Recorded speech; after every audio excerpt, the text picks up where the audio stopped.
உறவுகளே, நான் உங்கள் ஐயனார் துபாய் அபுதாபியில் இருந்து. இப்போ பார்த்தீங்கன்னா இன்னைக்கு என்ன பார்க்க போகிறோம்னா, நம்ம ஊர்லலாம் பார்த்தீங்கன்னா நம்ம கரண்ட் சர்வீஸ் இழுக்கிறதுக்கு ஒன்று இரும்பு தண்ணி மரம் ஊண்டுவோம், இல்லை அப்படின்னா சிமெண்ட் தண்ணி மரம் ஊண்டி தான் சர்வீஸில் எல்லாம் இழுப்போம். இங்கே பாருங்க வரிசையாக ஊண்டியிருக்காங்க. இது வந்து இரும்பு தண்ணி மரமோ சிமெண்ட் தண்ணி மரமோ இல்லை உறவுகளே, இது பூராமே மரம். கிட்டத்தட்ட ஒரு 25 அடி 27 அடிக்கு மேலே இருக்கும். இந்த மரம் வெளியில் நிற்கிறது மட்டும், கீழே எப்படி ஒரு 5 அடி ஊண்டியிருப்பாங்க. இது ஒரு 30 அடி மரம். இந்த மரத்தை பாருங்கள், நான் கிட்டத்தை வந்து காமிக்கிறேன் பாருங்கள்.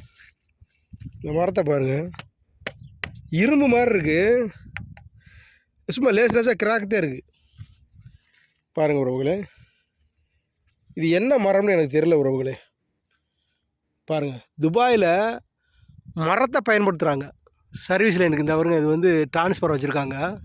2 பக்கமும் மரத்தை ஊண்டி பாருங்கள், 2 பக்கம் மரத்தை ஊண்டி டிரான்ஸ்ஃபர் வச்சு 3 லைன் இழுத்துருக்காங்க. 3 லைன் அப்படியே வரிசையாக போகுது பாருங்கள். அங்கே லாஸ்ட் வரைக்கும் அந்த அங்கே இருக்க பாருங்க வீடுகள், அந்த வீடுகளுக்கு சர்வீஸ் லைன் இழுத்துருக்காங்க.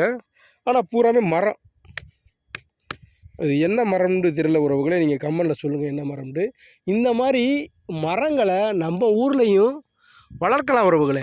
வளர்த்து நம்ம வீட்டுக்கு தேவையானதை பயன்படுத்தலாம், இல்லை அப்படின்னா நம்ம விற்றுக்கிறலாம். ஒரு 20 வருஷம் 25 வருஷம் போயிடுச்சுன்னா இது நல்லா விளைஞ்சிரும். பாருங்கள், விளைஞ்சதுனால தான் இப்படி இருக்குது. சும்மா லேசாக கிராக் தான் இருக்குது, ஆனால் மரம் வந்து வலுவாக இருக்குது. வலுவாக இல்லைன்னா உங்களுக்கு இங்கே இந்த மாதிரி ஊண்ட மாட்டாங்க. 30 அடி உயரத்தில் எப்படி ஊண்டுவாங்க? காற்று அடித்தாலும் எவ்வளோ அடித்தாலும் செய்யாத அளவுக்கு இருக்குன்னா, அப்போ இரும்பை விட இது வலுவான மரமாக இருக்குங்க உறவுகளே.